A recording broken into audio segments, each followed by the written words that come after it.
izin bertanya Kiai, kalau dibandingkan Syiah, Wahabi ini sesatan mana Kiai? Wahabi dan Syiah ini sama-sama sesat. Syiah lebih sesat, cuma Wahabi lebih bahaya. Lebih bahaya ya? Lebih bahaya Wahabi. Kenapa gitu Kiai? Ya ibaratnya kalau Syiah itu kalau diumpamakan daging, memang daging babi, orang tahu itu haram. Kalau Wahabi ini daging kambing cuma ada racunnya. Oh, banyak tertipu ya? Banyak tertipu, haram juga makan racun. Kita ini di makam keramat Syekh Nurul Mubin, seorang ulama yang terkenal sebagai waliullah yang punya karomah. Beliau diperkirakan hidup 200 tahun yang lalu. Sekarang anak cucunya sudah generasi ke-9. Beliau ini punya karomah yang diriwayatkan secara turun-temurun dari generasi yang lalu sampai sekarang. Katanya dulu pernah terjadi kebakaran di Mekah. Lalu beliau dari sini ambil air dari laut, disiram-siramkan, terbakar. Dapat beberapa tahun ada seorang syekh dari Mekah datang ke sini.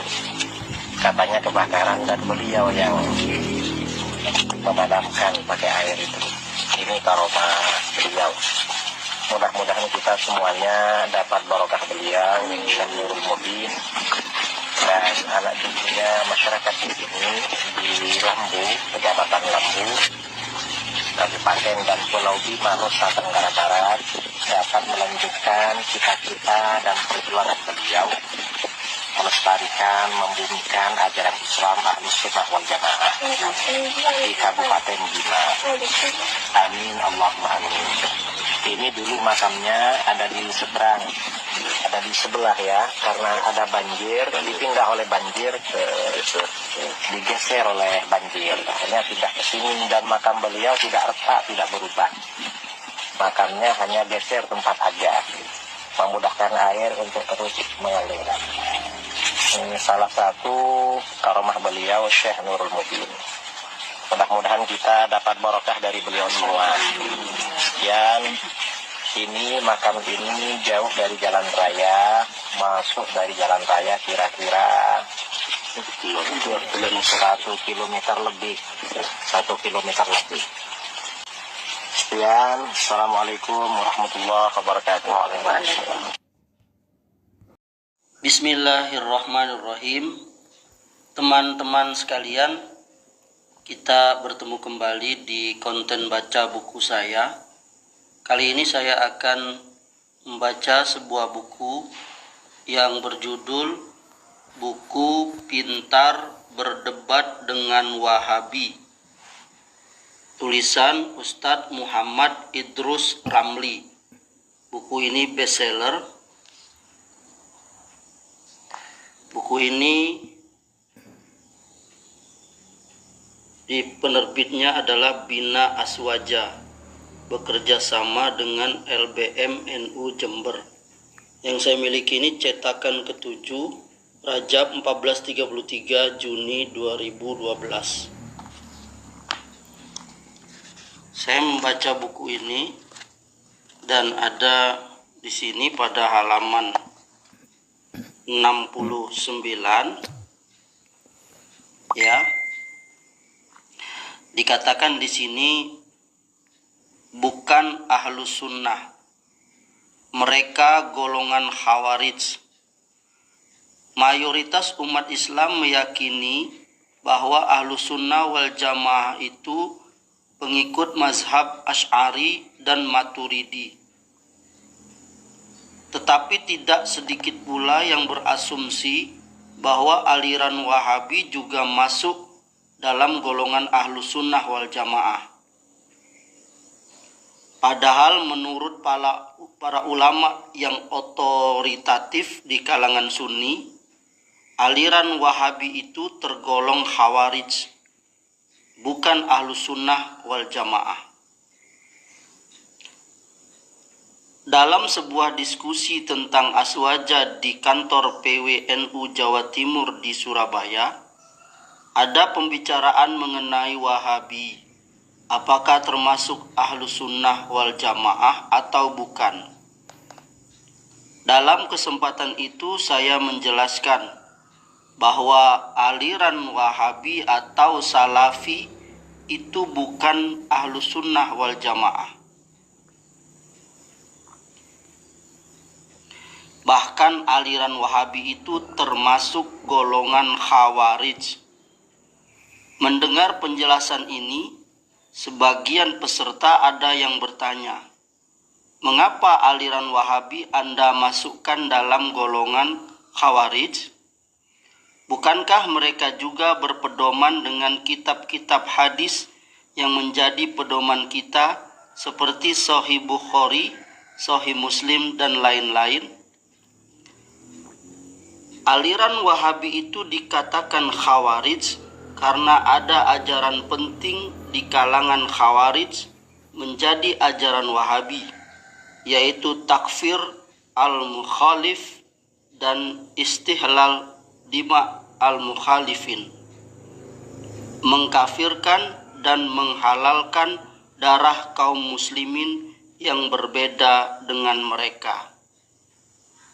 Jadi teman-teman sekalian, di buku ini Ustadz Idrus Romli mengatakan bahwa Wahabi atau Salafi itu bukan golongan Ahlussunnah wal Jamaah. Dan beliau mengatakan tegas di sini bahwa Wahabi atau Salafi itu adalah Khawarij. Tetapi sayang, beliau tidak merinci siapa Wahabi atau Salafi yang dia maksud itu, karena beliau bicara secara umum. Maka saya pribadi mencoba untuk mencek atau tabayun, bahwa kita mengetahui bersama bahwa yang namanya Khawarij itu, ya, kalau seperti di buku ini, ya, ini buku Sejarah Hitam Khawarij, buah karya Dr. Nasir bin Abdul Karim Al-Aql, dikatakan di sini bahwa yang namanya Khawarij itu adalah orang-orang yang mengkafirkan seseorang disebabkan karena kemaksiatan yang ia lakukan, serta melakukan pembangkangan terhadap pemimpin dan jamaah kaum muslimin. Saya ingin mengajak kepada kita semua untuk tabayun dengan cara kita ngaji kitab, membuka buku-buku, membuktikan secara ilmiah tuduhan-tuduhan semisal tuduhan Ustadz Muhammad Idrus Romli di bukunya itu.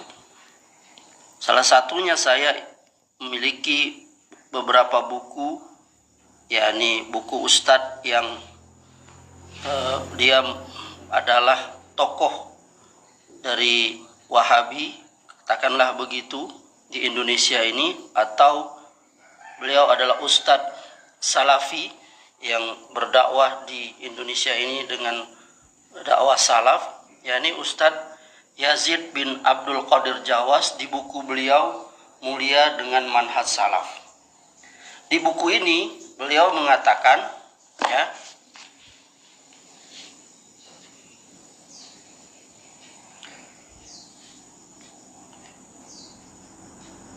Subhat ke-10, Salafiyin mengkafirkan kaum muslimin.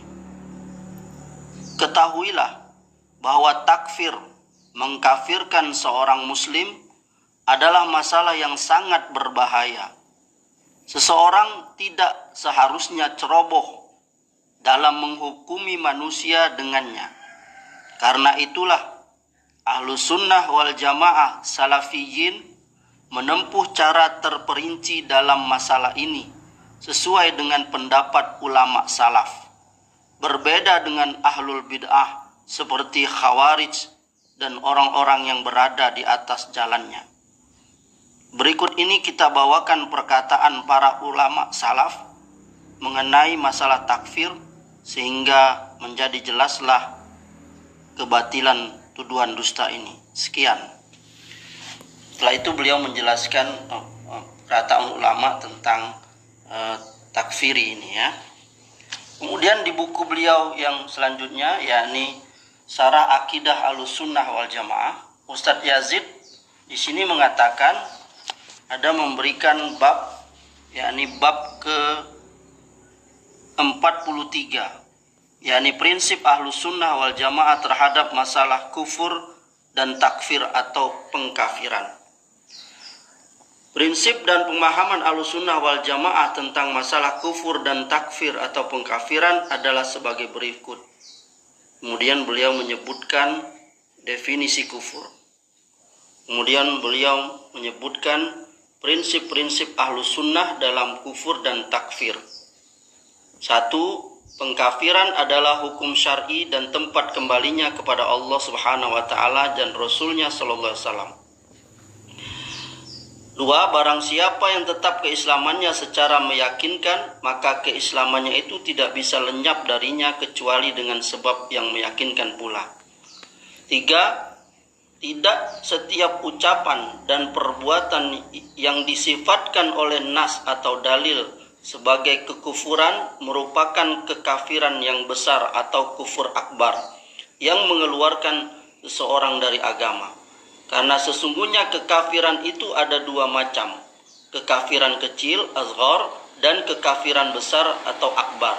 Maka hukum atas ucapan-ucapan maupun perbuatan-perbuatan ini sesungguhnya berlaku menurut ketentuan metode para ulama Ahlussunnah dan hukum-hukum yang mereka keluarkan. 4. Tidak boleh menjatuhkan hukum kafir kepada seorang muslim kecuali telah ada petunjuk yang jelas, terang dan mantap dari Al-Quran dan As-Sunnah atas kekufurannya. Maka dalam permasalahan ini tidak cukup hanya dengan subhat atau kesamaran dan zon atau persangkaan saja. Demikian. Teman-teman sekalian yang dimuliakan oleh Allah, dari sini kita mengetahui dengan pasti bahwa tuduhan yang dilontarkan oleh Ustadz Muhammad Idrus Romli di bukunya ini itu adalah tidak bisa dibuktikan secara ilmiah. Bahkan yang ada sebaliknya, bahwa ustadz-ustadz yang diidentikan dengan salaf atau salafi atau yang mereka sebut sering wahabi, itu ternyata tidak ada memahami pemahaman seperti yang dituduhkan kepada mereka. Maka saya mengajak kita semua untuk adil dan memeriksa semua bukti dengan nyata agar kita tidak bertindak sembarangan. Semoga bermanfaat.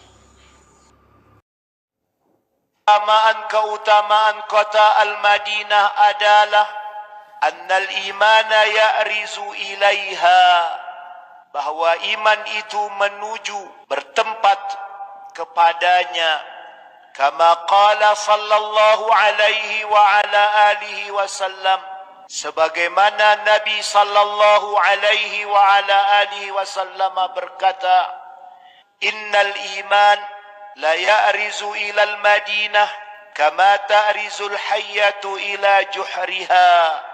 Sesungguhnya iman itu sungguh dia menuju berada di Al-Madinah sebagaimana ular menuju sarangnya, lobangnya. Rawahul Bukhari wa Muslim. Hadis ini meriwayatkannya Al-Imamul Bukhari dan Al-Imamu Muslim.